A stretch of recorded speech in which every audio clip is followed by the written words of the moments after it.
জাতীয় মসজিদে জাতীয় কোনো ইস্যু নিয়ে কেউ আসে না। জাতীয় মসজিদ, কিন্তু জাতীয় কোনো ইস্যু নিয়ে এখানে কোরআন সুন্নাহর আলোকে, শরীয়তের আলোকে এই বিষয়ে আমাদেরকে গাইড দেন, এই কথা বলার জন্য এখানে কেউ আসে না।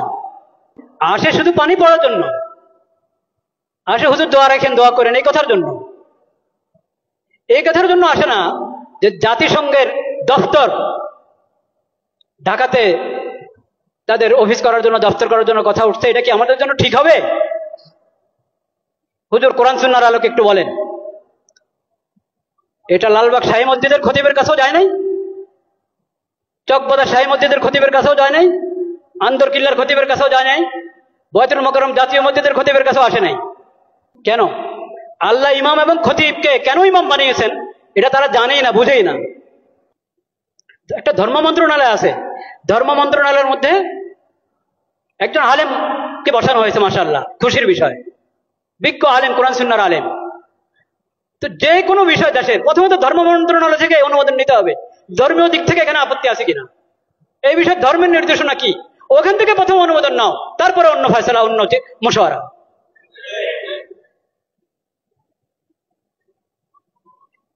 লজ্জা মরে যাওয়া উচিত বাংলাদেশিদের, যে তাদের কাছে কোরআন হাদিস থাকতে, নবীজির সিরত থাকতে, তাদেরকে মানবতা শিখাতে আসতে পশ্চিম দেশ থেকে। লজ্জা মরে যাওয়া উচিত।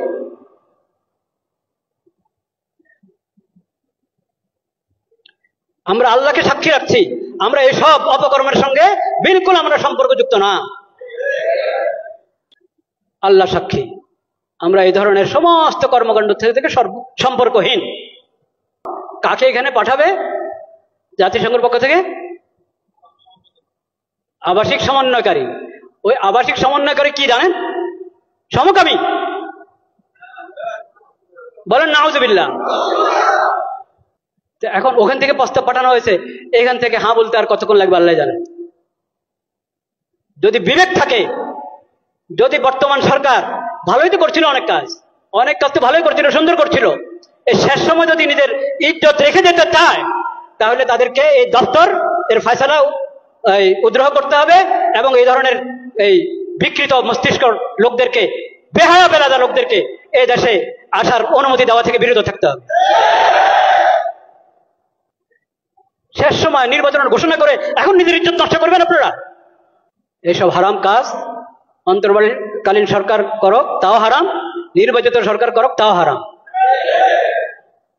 যেই করক এসব কাজ হারাম। ঈমান রক্ষা করো, ঈমান রক্ষা করো, চরিত্র রক্ষা করো। ঈমান বিনষ্টকারী, চরিত্র বিনষ্টকারী, আখলাক বিনষ্টকারী কোনো কিছুর অনুমোদন এই দেশে চলতে পারে না। এটা তাওহীদের জমিন। আল্লাহ তাআলা হেফাজত করেন।